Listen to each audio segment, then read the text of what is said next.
美国的川普总统与日本的高市早苗首相携手护卫台湾海峡，正是形成北京最害怕的同盟态势。换句话说，现在就是谁敢动台湾，我就揍谁的局面正在出现。为什么短短1年多的时间，国际局势会演变到如此地步？这背后经历了哪些戏剧性的转折？今天我们就从头说起，以浅显易懂的方式深入探讨这个引人注目的局势发展。首先，我们介绍故事的2位主角，其一是美国前总统川普。在2024年美国大选中，川普卷土重来，再度当选。川普一向对中国采取强硬的经贸政策，早在首次任期时就发动贸易战，限制中国科技企业。他对台湾也曾展现不按牌理出牌的支持，例如曾经直接与台湾总统通电话打破外交惯例。但川普的风格其实相当务实，而交易化，他最关心的是美中之间的利益交换，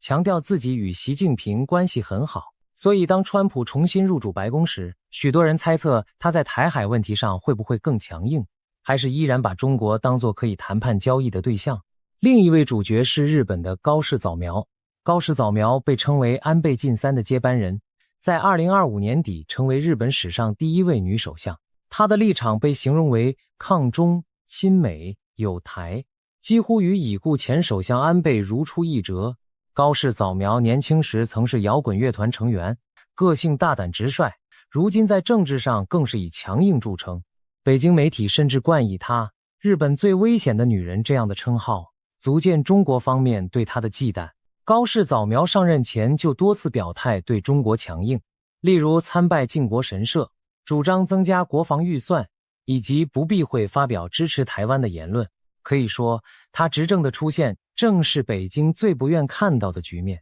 日本领导人公开和中国对着干。高市早苗上任后不久，果然立即踩中了北京的红线。2025年11月上旬，他在日本国会接受质询时，被问及万一台湾有事，也就是台湾发生战争或重大危机，日本会如何因应？这其实是一个相当敏感的假设性问题，日本政府过去往往避免直接回答。然而高市早苗当时并没有闪避，他明确回应说，如果中国对台湾动用武力，可能构成日本的存亡危机事态。什么是存亡危机事态呢？这是日本安保相关法中的一个关键词，指的是日本本身未遭攻击，但盟国受到攻击且日本存亡受威胁的情况。在这种情况下，日本可以行使集体自卫权，也就是出动自卫队协助盟国防卫。换句话说，高市早苗暗示，台海若爆发战争，日本可能会动用武力介入。这番言论一出，全场哗然，国际社会也惊讶不已。要知道，日本自2战后一直奉行和平宪法，历任政府对派兵海外打仗都极为谨慎。台湾有事就等于日本有事的说法，以前虽有政要提过，但从未有现任首相在国会上如此明白地将台海问题和日本国家安危直接挂钩。高市早苗的强硬表态，等于在全世界面前给北京划下红线，中国若胆敢动武犯台，日本绝不坐视。北京方面的反应可想而知，如同火上浇油，瞬间爆发强烈的愤怒与报复行动。中国外交部立刻严厉谴责高市早苗发表错误言论，严重干涉中国内政。官方媒体连日来对日本首相展开密集批判，指责他开历史倒车，企图恢复军国主义等等。更夸张的是，中国驻大阪总领事薛健竟在社交媒体上发出带有暴力威胁的言论，暗示要斩断某人的肮脏头颅。虽然他没有指名道姓，但所有人都明白这话影射的对象正是高市早苗。一名外交官公开说出近乎恐怖威胁的字句，震惊了日本社会，各界纷纷谴责中国此举极其恶劣，不符外交礼仪。高市早苗本人则强调，他不会收回涉台发言，态度丝毫没被吓倒。除了言语攻击，北京也迅速采取行动向东京施压，一系列外交与经济惩罚接踵而至。中国外交部在11月中旬多次召见日本驻华大使，提出所谓严正交涉，要求日方收回错误言论。原定的中日两国部长级会谈被取消或推迟，中国高层与日本官员之间的沟通管道趋于冰封。在军事上，中国解放军加大了在台海和东海的军事演习力度。11月下旬，中国航母编队出现在冲绳附近海域，多架次解放军军机越过所谓第一岛链，逼近日本防空识别区进行威吓性演练，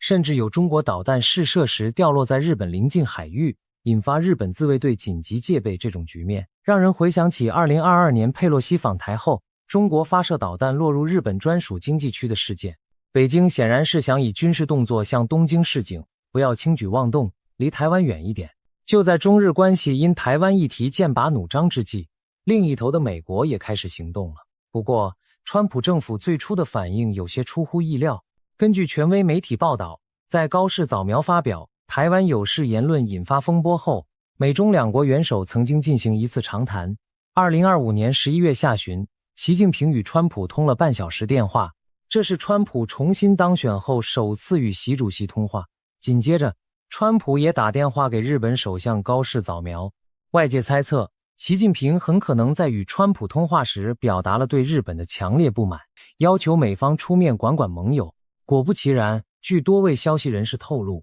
川普在打给高市的电话中委婉地提出了一个建议，希望他在台湾主权问题上不要过度刺激北京。换言之，川普劝日本低调一点，别把局势搞得太紧张。但值得注意的是，消息也强调川普并没有强硬地施压高市收回言论，只是婉转提醒他注意措辞。这通川高热线迅速成为各方关注的焦点。美国《华尔街日报》首先披露了川普与高市早苗通话的内容，引述白宫方面的说法称，中国领导人习近平生气了，而川普总统正在聆听。这句话耐人寻味，似乎暗示川普对习近平的愤怒相当上心。在电话会后，美国白宫发布了一段川普的公开回应，他没有直接提及台湾或高市，反而大谈美中关系如何良好，称美国跟中国关系非常好，这对日本也是非常好的，还说习主席将会大幅增加购买我们的农产品，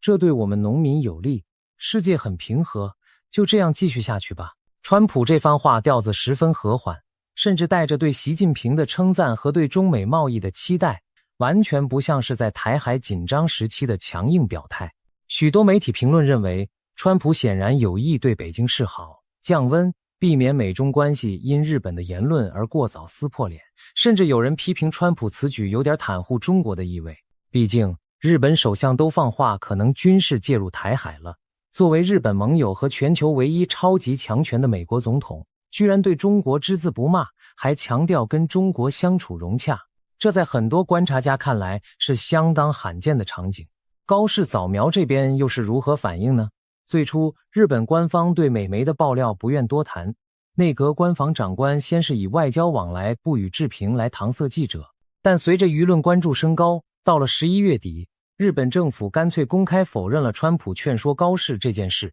甚至表示已向《华尔街日报》提出交涉。换句话说，东京不想承认有被华盛顿敲打过。然而巧合的是，就在同一时期，高市早苗在国会被在野党议员追问对台湾有事发言的立场时，语气明显变得更为谨慎。他重申了日本一贯的官方立场，强调根据旧金山合约，日本已放弃对台湾的一切权利，因此无权判定台湾的法律地位。同时他也安抚说，日本愿意透过对话与中国建立良好关系，将国家利益最大化。高市依然坚称自己的发言是基于法律条文的合理解释，但语气相比之前显得稍微缓和了一点。许多日本媒体解读，这或许反映了川普电话给他带来的影响。美国方面希望日本不要把话说太满，以免逼得中国跳脚，提前引发危机。总之，在2025年底这场风波中，我们看到一幅微妙的图景：日本首相强硬表态保台，美国总统却一度显得意兴阑珊，不愿激怒北京。北京本来就担心美日联手对付自己，川普当时的态度仿佛让中国稍稍松了一口气。但这种表面上的克制很快被后续的事态发展所淹没，因为北京随后祭出的报复措施使局势朝着他最害怕的方向滑去。高市早苗的台海言论揭开了潘朵拉的盒子，中日之间进入了近年来最紧张的对峙状态。北京决定对东京杀鸡儆猴，以迫使日本政府让步。中国祭出了全方位的压力手段，从外交、经贸、文化交流到舆论战，无所不用其极。在外交上，中国不仅一再召见日本大使抗议，还主动冷淡双边往来。例如原定年底举行的中日韩高峰会议迟迟没有下文，中日两国的多项交流计划被喊停。中国官方媒体甚至一度封锁有关日本新政坛动向的消息。当日本在野党整合组成新的中道改革联合政党时，中国央视新闻联播对此只字未提。按理说，北京应该乐见日本出现一个号称中道的新反对势力来牵制高市政府，但由于这个新政党在对华政策上同样主张强硬，北京媒体干脆装作没看见。这种自欺欺人的舆论控制反映了中国当局的尴尬处境。他们一方面希望日本内部出现亲华力量，但现实却是连反对党都不敢对中国示弱。经济上，北京更是挥舞大棒，直接拿日本的痛点开刀。首先，中国开始限制关键战略物资对日出口。日本高度依赖中国供应的稀土元素，是制造高科技产品不可或缺的材料。中国从2025年12月起疑似放慢了稀土出口审批进度。到了2026年1月，华尔街日报报道，中国已经事实上开始对日本卡稀土的脖子。日本媒体也证实，有中国国有企业通知日本客户停止签订新的稀土供货合约。除了稀土之外，中国商务部还在1月宣布对原产日本的一种半导体材料发起反倾销调查。这显然是报复日本在高科技领域配合美国对华出口管制。接下来，中国陆续把20家日本实体列入出口管制清单，不给他们提供敏感技术和产品。一连串操作针针见血地击中了日本产业界的要害。除了工业原料，北京也不惜影响自家经济，对日本施加其他制裁。例如，中国政府突然宣称近期日本治安不佳，提醒中国公民暂勿前往日本旅游。此言一出，中国赴日旅行团大量取消，日本的观光业者大叹无奈。大家都清楚，这是中国在故技重施，用2017年报复韩国萨德系统时类似的招数，禁止自家游客到对方国家旅游，给对方造成经济损失。中国还宣布停止向日本新的熊猫租借。要知道，大熊猫一直是中国对外关系的亲善大使，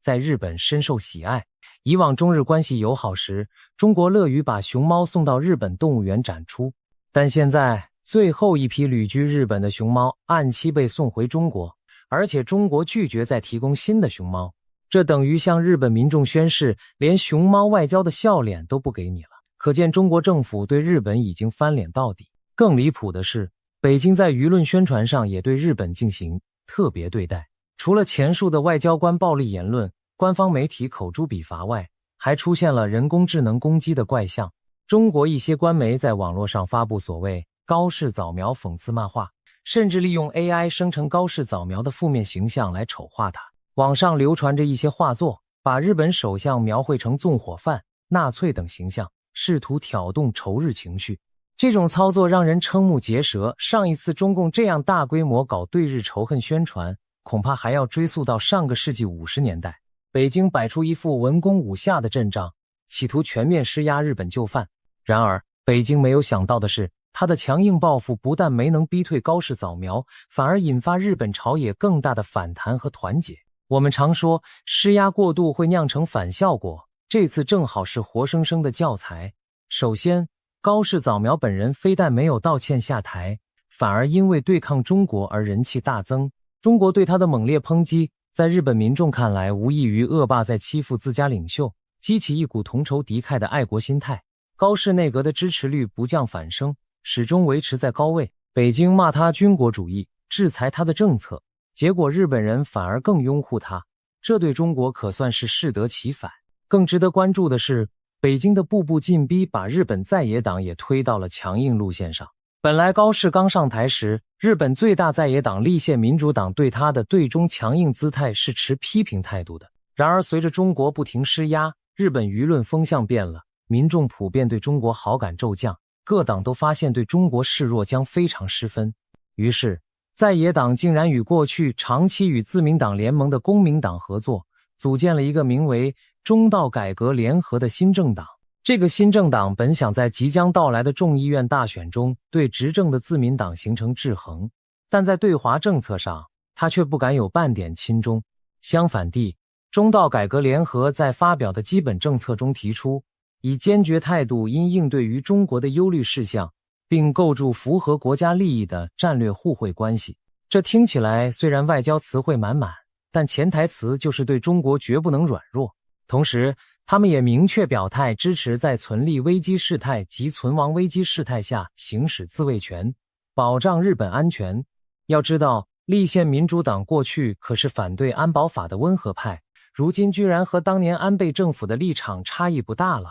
连中国原本寄望较高的日本温和派政治人物，如前首相野田佳彦，也不得不强调自己汲取教训，重视应对中国经济胁迫的重要性。整个日本政坛出现一种奇观，朝野双方在对华强硬上达成了罕见的共识。毕竟大选将近，没有任何一方愿意被贴上亲中软弱的标签，那将严重失去选民支持。事实上，到2026年1月下旬，距离日本众议院改选只剩2周多，无论执政党还是在野党，都不约而同把对中国展示强硬态度当成拉票竞赛的一部分。这真是出乎北京意料，习近平当初下令连番抨击高市，就是认为他的新政府基础薄弱，可以用强硬手段压垮他，逼他低头。没想到现在中国却面临左右不是人的境地，原本为制衡高市而诞生的反对阵营，也被他自己吓得靠向高市的政策立场。中国的过度施压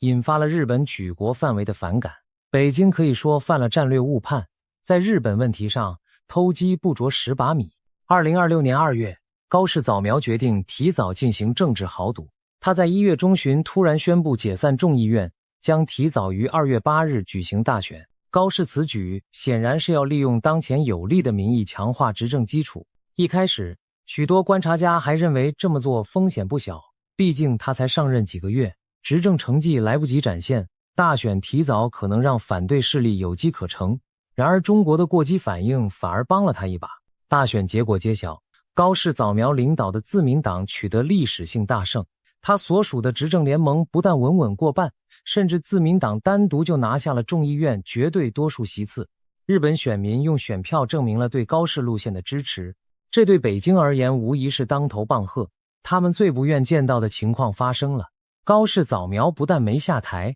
反而更稳固地掌握了日本政权，将长期执政。日本选举结果出来后，北京方面可谓又气又急。在中国的网络舆论空间，不少民族主义者对日本选民破口大骂。最典型的例子就是前环球时报总编辑胡锡进的评论，他在微博上痛批高市早苗和自民党大胜代表了日本民意。废话，选举结果当然是民意，但这是愚蠢的民意。他恼怒地称日本社会病急乱投医，把国家托付给一个极端的他。胡锡进甚至口出狂言说，日本这个国家基本上完蛋了，小日本已经跟菲律宾没什么两样，只是大国交往之外的一个小角色。他嘲讽日本沦为美国的棋子，试图以此来贬低高市胜选的意义。然而，这些言语抨击只是中国一厢情愿的宣泄，高市早苗大胜的现实却逼着北京不得不面对。一些理智的中国学者也承认，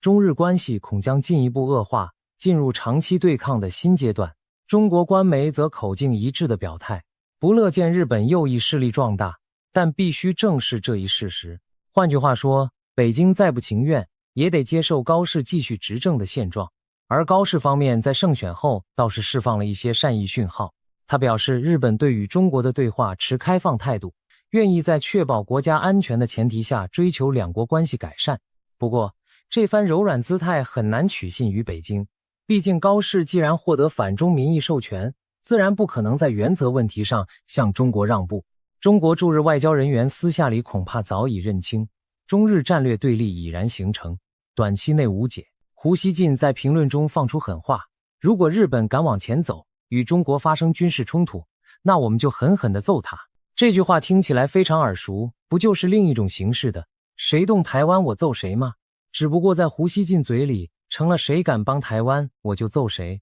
可见此时此刻中日双方都在画红线放狠话，台海问题几乎变成了台面上公开的角力。北京最不愿面对的局面正一步步变为现实。日本在法律上、军事上、民意上都做好了一旦台湾发生战事就出手干预的准备，而中国也放话绝不容许日本插手。这种剑拔弩张的气氛在二战后的东亚实属少见。随着高市早苗成功连任并巩固权力，美日关系进入了新的紧密阶段。本来川普政府在2025年底对高市的台湾有事言论还显得小心翼翼，不愿过度背书，但看到北京的强硬只让日本更团结，盟友更需要支持后，川普逐渐调整了立场。2026年2月初，美国白宫公开表态支持高市早苗领导的执政联盟。事情发生在日本大选前夕，川普罕见地对日本内政选举发声，明确力挺高市和他所属的自民党。这在过去是不寻常的，美国总统一般不会公然介入盟友国内选战。然而川普此举显示了他押宝高市继续执政，也代表美日同盟将在他的任期内维持紧密合作。对此，中国外交部发言人被媒体问到有何评论时，只能干巴巴地回答：选举是日本内政，我不做评论。同时他对川习通话涉及日本的问题也三缄其口。但不论北京怎么想，川普用行动证明了美国会站在日本这边。高市早苗大胜后，川普第一时间发出祝贺，强调美日同盟对印太地区和平的重要性。美国驻日大使也在社群媒体上 PO 出川普和高市一起登上美国航母乔治华盛顿号的合照，高调宣示美日同盟将共同维护台海和平。可以说，经过这连番风波，美日同盟完成了一次全方位的升级。两国不仅在传统的日美安保条约框架内合作，更把台海安全明确纳入了共同战略视野。过去美日防卫合作虽然暗中也针对台海，但官方很少明讲，以免刺激北京。如今不同了，日本首相已公开表态台湾关系日本存亡，美国国会也在公开场合频频强调台海和平的重要性，甚至采取立法行动来威慑北京。2026年2月中，美国联邦众议院以压倒性票数通过了一项跨党派的保护台湾法案 Protect Taiwan Act。 这部法案传达一个明确的信息：如果中国胆敢对台湾动武，美国将致力于把中国踢出国际金融体系。法案内容要求，一旦美国行政部门认定中国的行动对台湾人民的安全或社会经济构成威胁，美国政府就应尽最大努力推动将中国排除在 G20 金融稳定理事会、巴塞尔银行监理委员会等主要国际金融组织之外。同时，美国财政部和联准会等部门被授权采取一切必要步骤来落实这一政策。简单说，这是给中国准备的一份金融核选项，若对台开战，就让你在全球经济领域寸步难行。这项法案需要参议院通过并由川普总统签署才能生效，但众议院能以395票对2票几乎全票通过，足见美国朝野对防范中国武力犯台的决心。提案的众议员直言，这法案传达明确讯息，如果中国打算与台湾爆发冲突，那就必须准备承受相应后果。另一位议员也说，此法案要确保中国入侵台湾时将付出重大金融和外交代价，这可说是对北京打了一支预防针。中国方面对此义愤填膺，外交部批评美方干涉内政，破坏中美三公报原则等等，但这些抗议对美国国会毫无作用。如今拜两党共识所赐，美国对台湾的支持力度已提升到新的高度，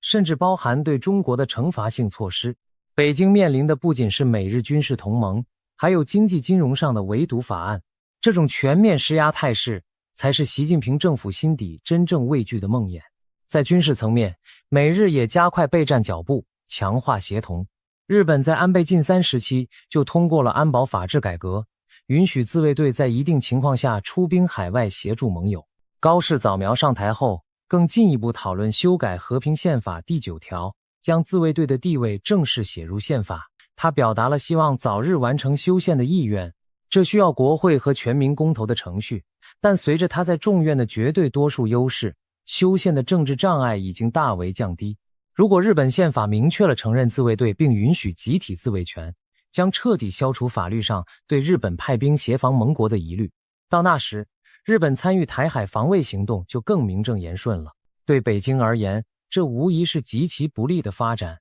另一方面，日本这几年一直在大幅增加国防预算，目标是在未来几年将防务支出提高到相当于 GDP 的 2% 左右。高市内阁延续并加速了这个趋势，决心打造更强大的自卫队。日本开始大量采购远程打击武器，包括美国制造的战斧巡航导弹，并研发自主的极音速飞弹和高超音速滑翔弹头。这意味着将来日本有能力对中国沿海目标进行远程精确打击，以报复可能的侵略行为。此外，日本自卫队与美军的联合演习规模和频率也达到空前水平。2026年初，美日举行了历来最大规模的联合军演之一，如铁拳演习动员上万兵力进行登陆和岛屿防卫的实兵演练，明确以防范解放军进攻离岛为响定。在琉球群岛附近，日美还加强了情报共享和巡逻协作。美军的 P-8A 海上巡逻机与日本海上自卫队的 P-3C 协同监视中国前舰动向。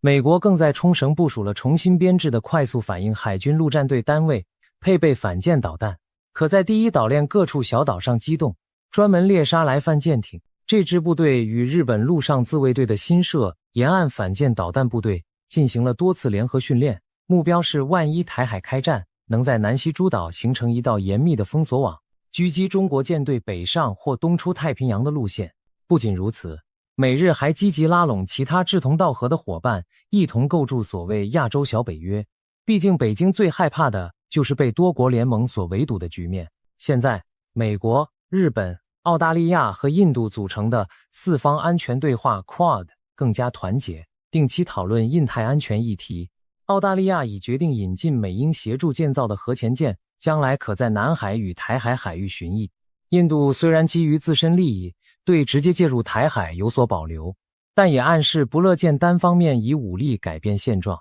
特别值得一提的是菲律宾的转向。自2022年以来，菲律宾新政府和美国修复关系，大幅增强了防务合作。在地理上，菲律宾与台湾仅隔一条巴士海峡，北端的吕宋岛是监视台海的重要战略高地。美菲在2025年签署协议，新增数个美军可轮驻的基地，其中2处就在菲律宾北部，距台湾不远。这意味着一旦台海有事，美军可以从菲律宾北端起飞战机，甚至部署飞弹对中国南下增援的舰队进行拦截。北京素有南攻北阻的战略，即在台海方向牵制美日，在南海方向阻止美国增援。但现在菲律宾主动提供了南边的立足点，美军形成南北夹击之势，这大大加重了解放军的战略压力。难怪有人形容，中国面对的隐隐就是一个亚洲版北约，雏形。美日澳菲等国联手同声援助台湾，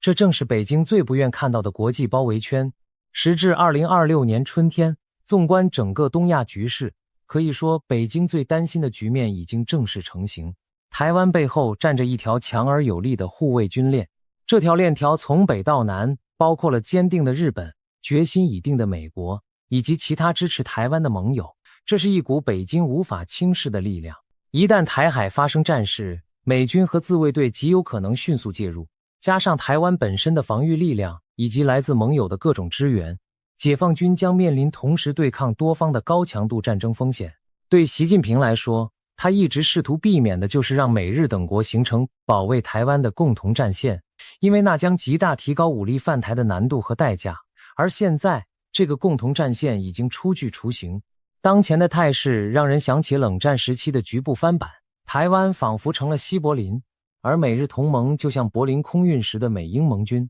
不过，不同的是，台湾四面环海，真正开战时，美日可能直接参与战斗，而非仅仅运输补给。北京在内部不得不评估武统台湾的窗口是否正在关闭。有人分析，正是因为美日防范越来越严，中国大陆可能会认为必须在实力相对更好，对手布防尚未完全稳固之前动手，否则以后更没机会，也就是所谓战略紧迫感。然而，也有观点认为，正因美日表明决心，中国反而更加不敢贸然冒进。毕竟，一场同时对上美国和日本的战争，输赢难料且风险极高。习近平过去虽强调不承诺放弃武力，但那是希望以武下促统，不一定真要鱼死网破。如果对手阵营强大到让战争几乎等同自杀的地步，北京理性的选择应该是暂缓片刻。当然，我们也不可掉以轻心。历史告诉我们，各方画下再多红线，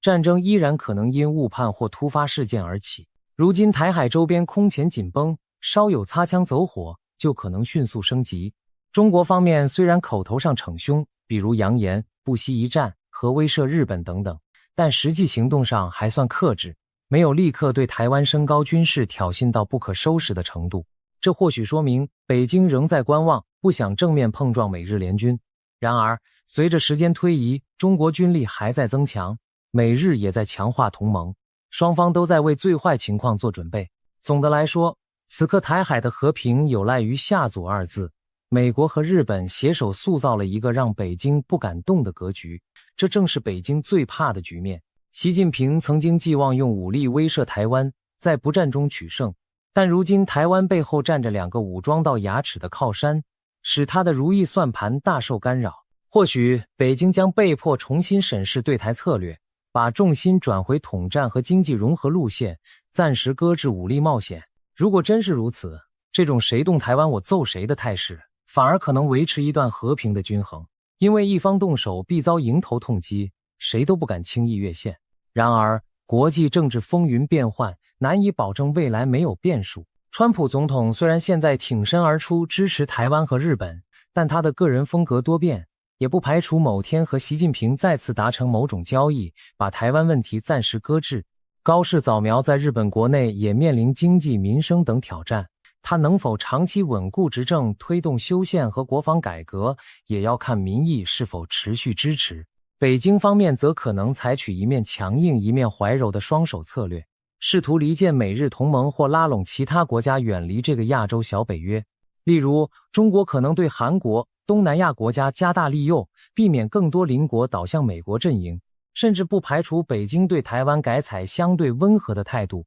减少军机扰台频率，以此削弱美日护台正当性的可能性。不管怎样，目前的态势已经非常清楚，北京多年来最害怕的那个局面，终于在2026年的台海上空成为现实。一边是中国大陆坚称台湾是其领土，不惜武力统一，另一边是美日领衔的民主盟友群体明言不许动武，用实力为台湾筑起盾墙。一旦中国胆敢对台湾动手，美国第7舰队和日本自卫队随时可能赶赴台海驰援，而中国将面对2战以来从未遭遇过的严酷挑战。这一幕无疑是北京决策者心中最不愿面对的噩梦，但这场噩梦是他们自己一手促成的，因为正是中国在近年对台湾步步进逼，对周边咄咄逼人的作为，才把美日等国推向更紧密的共同防御。谁动台湾我揍谁，这句豪言如今仿佛成了台海局势的最佳写照，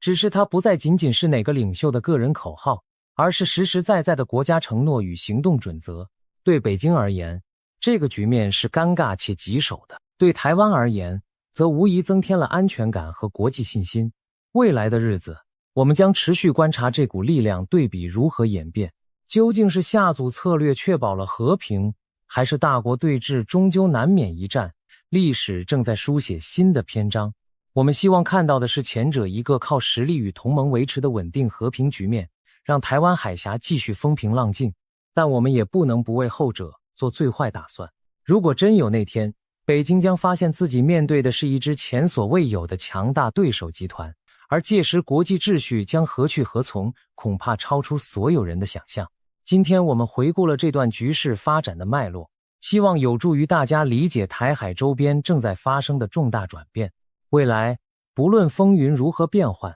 唯一可以确定的是，台湾的安危已不再只是台湾一地的事，而是牵动全球的棋局焦点。北京最害怕的局面既已成型，也许正是促使其三思而后行的关键变量。让我们拭目以待，看看这场东亚大博弈将走向和平稳定，还是出现我们最不愿见到的剧本。